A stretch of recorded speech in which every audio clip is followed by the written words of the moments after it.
स्वागत है आपका अपने यूट्यूब चैनल में। शिक्षा रोजगार से जुड़ी बड़ी खबरों के लिए चैनल को सब्सक्राइब कीजिए, लाइक कीजिए, कमेंट कीजिए, शेयर कीजिए। रेलवे में अप्रेंटिस के 251 पदों पर नियुक्तियां होगी। रेलवे भर्ती आरआरसी पूर्वी रेलवे में जमालपुर कार्यशाला में फीटर के 251 पदों पर भर्ती के लिए आवेदन आमंत्रित किए गए हैं।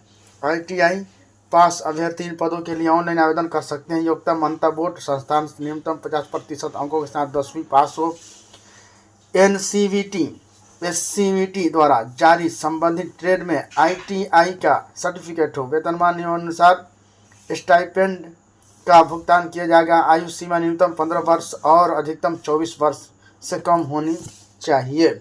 ऑनलाइन आवेदन की अंतिम तिथि है 23 अक्टूबर 2024। आधिकारिक वेबसाइट हेल्पलाइन rrcer.org, इस पर आप देख सकते हैं। आयु सीमा की गणना 23 अक्टूबर 2024 के आधार पर मानकर की जाएगी। अधिकतम आयु सीमा में SC/ST वर्ग के 5 वर्ष, OBC को 3 वर्ष, दिव्यांगों को 10 वर्ष की छूट दी जाएगी। चयन प्रक्रिया 10वीं और ITI में प्राप्त अंकों के मेरिट लिस्ट के आधार पर उम्मीदवारों का चयन किया जाएगा। आवेदन शुल्क 100 रुपये। अनुसूचित जाति और अनुसूचित जनजाति दिव्यांगों महिलाओं के लिए कोई शुल्क नहीं दे होगा। शुल्क का भुगतान debit card, credit card, UPI या नेट बैंकिंग के माध्यम से ऑनलाइन करना होगा। प्रशिक्षण अवधि है इसका 1 वर्ष। BPSC 18 अक्टूबर तक स्वीकार करेगा आपत्ति। बिहार कर्मचारी चयन आयोग BSSC ने कार्यालय परिचारी प्रतियोगिता परीक्षा का उत्तर वेबसाइट पर अपलोड कर दिया है। अभ्यर्थी 18 अक्टूबर तक प्रमाणिक साक्ष्य के साथ आपत्ति दर्ज कराएंगे। विस्तृत जानकारी वेबसाइट पर है। DLED का रिजल्ट जारी।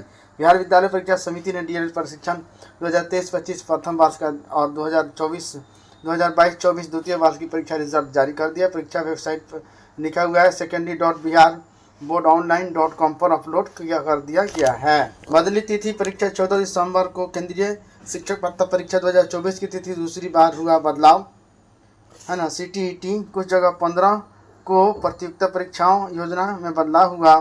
केंद्रीय माध्यमिक शिक्षा बोर्ड CBSE ने केंद्रीय शिक्षक भत्ता परीक्षा की तिथि एक बार फिर से बदलाव कर अब परीक्षा 14 दिसंबर को होगी। इससे पहले परीक्षा 15 दिसंबर को होना निर्धारित था। इसमें बदलाव किया गया है। सबसे पहले बोर्ड ने 1 दिसंबर को परीक्षा आयोजित करने की सूचना जारी की थी।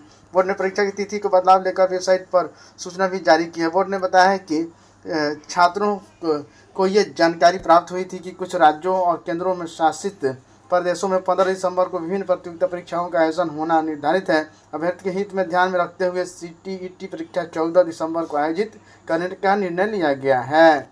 BPSC PT और CTET की तारीख टकराई। BPSC 17वीं की प्रारंभिक परीक्षा 13 और 14 को प्रभावित है। आयोग इसी तिथि के आधार पर परीक्षा तैयार कराने में जुटी है। सभी जिलों के DM को पत्र को भेज चुका गया है कि इस CBSE की ओर से केंद्रीय शिक्षक भत्ता परीक्षा CTET की तिथि फिर से बदले जाने के बाद उसकी तिथि BPSC 17वीं PT टकरा रही है। CTET 15 दिसंबर के बजाय 14 दिसंबर को होगी। हालांकि BPSC ने अभी PT की तारीख आधिकारिक नोटिस जारी घोषित नहीं किए। उपरोक्त सभी तिथि संभावित है। BPSC ने सभी जिलाधिकारियों को पत्र लिखकर 18 अक्टूबर तक परीक्षा केंद्र चयन की जानकारी मांगी है। वहीं CTET के पेपर 1 में भाग लेने वाले सफल उम्मीदवार पहली से 5वीं तक के होने वाली शिक्षक भर्ती के लिए योग्यता माने जाएंगे।